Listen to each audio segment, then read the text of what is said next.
जाएंगे। रवीश, यहाँ पर सरेंडर हुआ है, गिरफ्तारी हुई है, क्योंकि पहले ये माना जा रहा था कि विकास दुबे सरेंडर कर सकता है। ऐसे में ये देखिए तस्वीरें आ रही हैं गिरफ्तारी के वक्त की, जब विकास दुबे को सरेंडर किया गया उज्जैन के महाकाल, बहु प्रसिद्ध महाकाल मंदिर के बाहर। ये देखिए पुलिस की टीम विकास दुबे को ले जाते हुए, वहां की तस्वीरें हम आपको दिखा रहे हैं। गैंगस्टर विकास दुबे की गिरफ्तारी जहां से हुई है और लगातार पिछले 7 दिन से पुलिस उसकी तलाश कर रही थी, लेकिन वो चकमा देकर फरार हो जाता था। रवीश,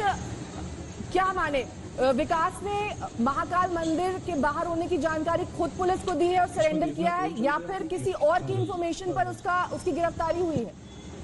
देखिए, अभी जो जानकारी आई है, अभी जो जानकारी है उसके मुताबिक बताया जा रहा है कि उसने खुद ने अपनी पहचान जो है वहां के एक सिक्योरिटी गार्ड को बताई और उस सिक्योरिटी गार्ड ने ही फोन करके पुलिस को वहां बुलाया है। ये अब तक की जानकारी मिल पाई है। आधिकारिक रूप से भले ही पुष्टि न हो रही हो, लेकिन सूत्र जो जानकारी दे रहे हैं वो यही दे रहे हैं कि सुबह खुद विकास दुबे ने ही अपनी पहचान, अपना नाम, अपनी आइडेंटिफिकेशन वहां के एक सिक्योरिटी गार्ड को बताई, जिसके बाद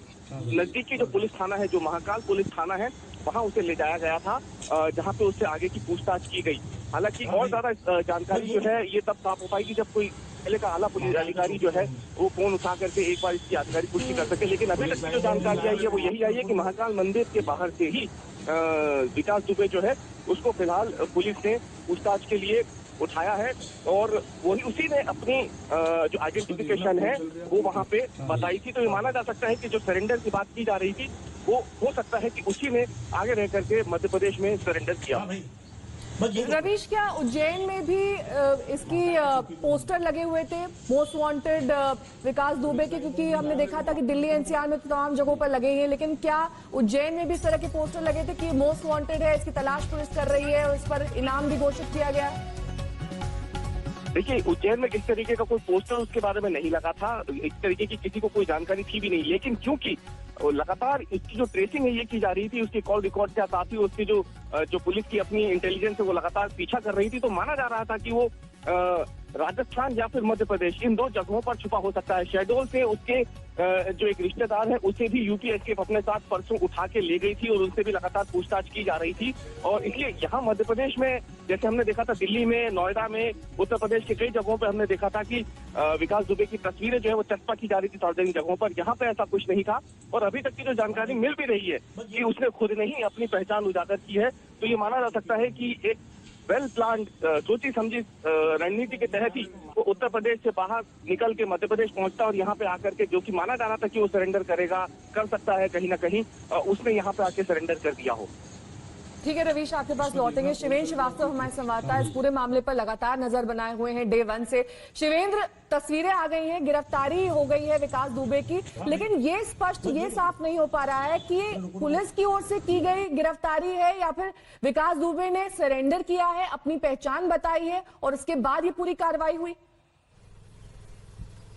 देखिए, हमारी यूपी एसटीएफ के आला अधिकारियों से बात हुई, उन्होंने इस बात की तस्दीक की है कि ये जो शख्स है ये विकास दुबे ही है और उसने वहां पर उसको पकड़ा गया है। हालांकि ये भी कहा गया है कि ये पूरा प्लान्ड तरीके से उसको सरेंडर करने का तरीका था वहां की लोकल पुलिस के साथ मिलकर के, और वहां पर वो खुद गया था और उसके बाद उसको वहां पर गिरफ्तार किया गया है और यूपी एसटीएफ की टीम का इसमें कोई इन्वॉल्वमेंट नहीं है। यानी कि वो मध्य प्रदेश पहुंचने में कामयाब रहा। उज्जैन के मंदिर में उसने बाकायदा पर्ची कटवाई और वहां पर जाकर के एक तरीके से सरेंडर ही किया है, क्योंकि लोकल पुलिस ने उसको पकड़ा है। वहां किसी तरह का कोई अलर्ट नहीं था, किसी तरह कोई पोस्टर नहीं थे, किसी तरह कोई जानकारी नहीं थी। ऐसे में सबसे बड़ा सवाल ये उठता है, सबसे बड़ा सवाल पुलिस की कार्रवाई पे उठता है कि आखिरकार विकास दुबे ने ये दिखा दिया कि उसका नेटवर्क पुलिस के नेटवर्क से ज्यादा स्ट्रांग है और आज भी पुलिस उसकी उसी तरीके से मदद कर रही है जैसे पहले से करती आई है। यूपी एसटीएफ की 50 से ज्यादा टीमें लगी हुई थी, पूरा प्रदेश छावनी में तब्दील कर दिया गया था, हर एक बॉर्डर पर, हर एक जगह पर। फिर भी न वो सिर्फ निकलने में कामयाब रहा बल्कि सुरक्षित तरीके से सरेंडर कर पाया। ये बड़ा सवाल है,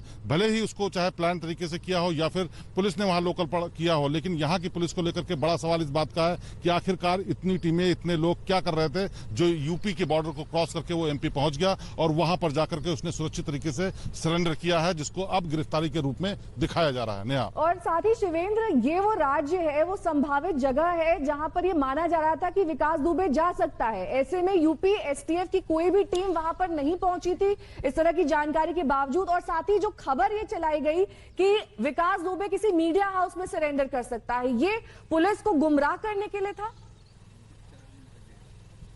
जी बिल्कुल, देखिए ये बड़ा सवाल भी है क्योंकि यूपी से निकलते हुए एमपी, राजस्थान और दिल्ली एनसीआर के रास्तों पे लगातार पुलिस दावा कर रही थी कि उन्होंने बैरिकेडिंग कर रखी है, सघन पूछताछ की जा रही है, जांच की जा रही है। उसके बावजूद किसी को कानो कान खबर नहीं लगी। यहां तक कि अगर कोई रूमर भी होता था तो मीडिया हाउस से के बाहर से लेकर के तमाम उन जगहों पर पुलिस तैनात कर दी जाती थी जहां पर विकास दुबे के आने की आशंका हो सकती थी। यूपी एसटीएफ फरीदाबाद के उस होटल में भी पहुंच गई थी जहां पर उसको देखा गया था सीसीटीवी में, लेकिन जब उसने वास्तव में सरेंडर किया और वहां पर पहुंचा उज्जैन, तब उस वक्त यूपी एसटीएफ की न तो कोई टीम थी और न ही यहां पर कोई भी अधिकारी मौजूद था। तो सबसे बड़ा सवाल इस बात पर यह है कि आखिरकार क्या वाकई विकास के तार पुलिस के साथ इतने ज्यादा गहरे जुड़े हुए थे कि आखिरी दम तक भी उसकी मदद इस तरीके से की जा रही थी? क्योंकि हमारे सूत्रों के मुताबिक जो ये विकास दुबे की सरेंडर है वो एक तरीके से वो पूरा प्लान था, पूरी तरीके से थाने को सूचना दी गई थी और थाने के लोगों को पता था। ये तय हुआ था कि एनकाउंटर न किया जाए और उसके बाद उसको वहां उज्जैन के मंदिर में पर्ची बाकायदा